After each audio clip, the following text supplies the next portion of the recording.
Welcome to the Fearful Fright series, where we will be reading with our favorite green ghoul, Grimmer. Now sit back and enjoy this twisted tale.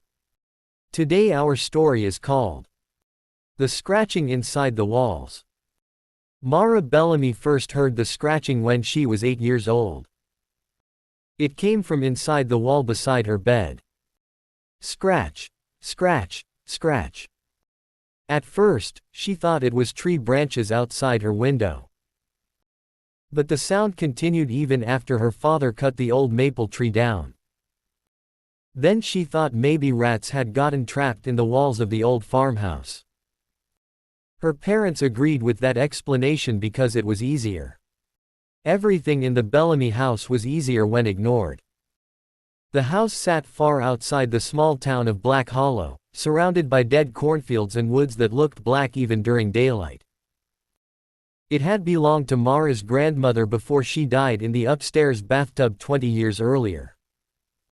No one liked talking about her. Whenever Mara asked, her mother would grow quiet and her father would leave the room. So Mara stopped asking questions. But the scratching never stopped. Every night around 2:13 a.m., it began. Scratch, scratch, scratch. Slow at first.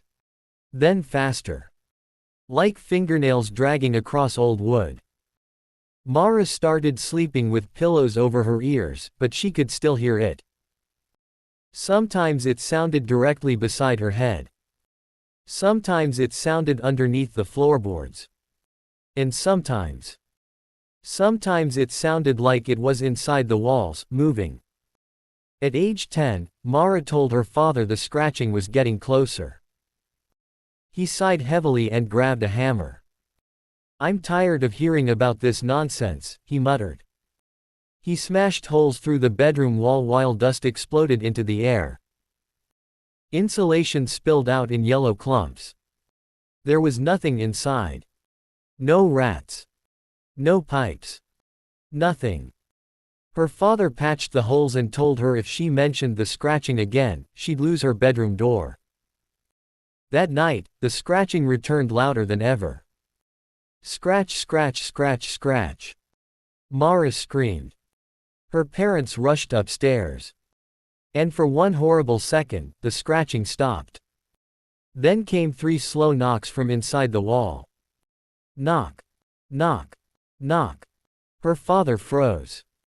Mara never forgot the look on his face. Pure fear. But then her mother grabbed his arm hard enough to leave nail marks. "It's the pipes," she whispered too quickly. Her father stared at the wall another moment before nodding. "Pipes," he repeated. But there were no pipes in that wall. Over the years, the scratching became part of Mara's life. Teachers noticed she barely slept. Dark circles formed beneath her eyes. She drifted through school exhausted and angry. Kids whispered that she was crazy because she constantly flinched at tiny sounds. By 15, Mara had developed habits. She kept every light on at night. She played loud music to drown out the scratching. She shoved towels beneath her bedroom door because she swore cold air seeped through the cracks whenever the sounds began. Sometimes she heard whispering mixed with the scratching. Not words exactly. Just breathing. Wet breathing. Like someone pressed their mouth against the other side of the wall. One winter night, Mara finally snapped. She grabbed a kitchen knife and stabbed the bedroom wall over and over. Plaster exploded everywhere. Her mother came running upstairs. When she saw the ruined wall, she didn't look angry. She looked terrified. "You can't do that," her mother whispered. Mara pointed at the wall. "Something's in there." Her mother grabbed her shoulders. "You do not open these walls." The way she said it made Mara's stomach twist. Not don't. Can't. Like it was a rule. Like her mother already knew. That night, Mara stayed awake holding the knife in her lap. At exactly 2:13 a.m., the scratching returned. But now it came from all four walls. Scratch, scratch, scratch. Then something else joined in. A voice. Very soft. Mara. Her blood turned to ice. Mara. The voice sounded weak. Like someone starving. She backed into the corner clutching the knife. Mara. Let me out. The scratching became violent. The walls trembled. Dust drifted from the ceiling. Then came a horrible cracking sound from inside the wall beside her closet. A long thin split opened in the plaster.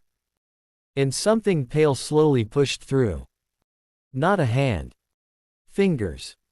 Too many fingers. Long, jointed fingers bent backward as they clawed through the crack. Mara screamed and ran from the room. Her parents burst from their bedroom already awake. As if they had been expecting this.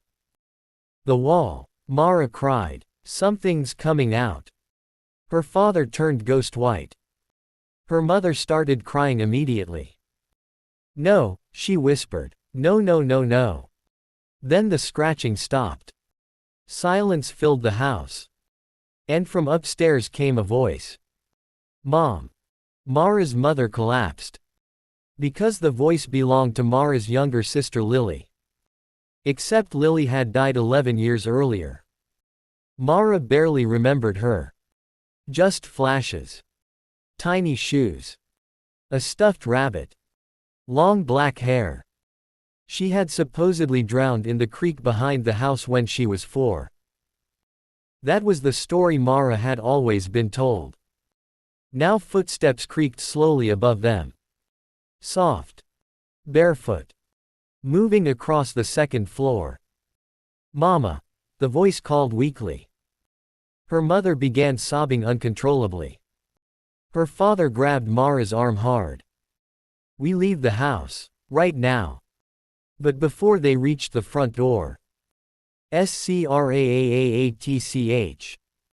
Something huge dragged across the upstairs ceiling. The entire house shook. Then came running. Fast footsteps charging across the second floor directly overhead. Back and forth. Back and forth. Too fast to be human. The ceiling light swung wildly. Mara heard laughter. A little girl laughing. Then every light in the house went black. Darkness swallowed everything. Mara heard her mother screaming somewhere nearby. Her father cursed as he fumbled for a flashlight. Then came the sound that would haunt Mara forever. The bedroom door upstairs creaking open. Slowly. After years of scratching. Something had finally gotten out. The flashlight flicked on. Its beam pointed toward the staircase. A little girl stood at the top. Long wet hair hung over her face. She wore a pale nightgown covered in dirt. Mama, she whispered. Her mother stared upward trembling. Lily. The girl tilted her head. Bones cracked loudly in her neck. Then she smiled. Too wide. Far too wide. Mama, she said again, why did you put me in the wall? Silence. Mara slowly turned toward her parents. Her father looked sick. Her mother's face collapsed completely. And suddenly Mara understood. All those years. The fear. The rules. The lies. Lily never drowned. Her parents had killed her. Her mother began shaking violently. It was an accident, she whispered. The girl at the top of the stairs twitched unnaturally. You said I wouldn't tell. Mara stepped backward. What is she talking about? Her father covered his face. But her mother finally broke. When Lily was little, she sobbed, she wouldn't stop crying. Your father got angry, he pushed her. Her father shouted, I didn't mean to kill her. Mara felt the room spin. No. We panicked, her mother cried. We hid her body inside the walls before anyone could find her. Mara's stomach lurched. Inside the walls. All these years. The scratching. The voice. Lily slowly lifted her head. Hair slid away from her face. Half her skull was crushed inward. Black liquid leaked from her mouth. "You left me there," she whispered. Then the lights exploded. Glass rained everywhere. The creature on the stairs lunged. Not walked. Not jumped. Lunged like a spider. Its limbs bent wrong as it raced down the staircase ceiling first. Mara's father screamed. The thing slammed into him with a crunch loud enough to echo through the house. Blood sprayed across the walls. Her mother shrieked as Lily twisted her head completely backward. "You said walls keep secrets," the thing hissed. Then it dragged Mara's screaming mother up the stairs into the darkness. The sounds that followed didn't sound human. Cracking bones. Wet tearing. Scratching. So much scratching. Mara ran. She burst out the front door into the freezing night and sprinted across the fields without looking back.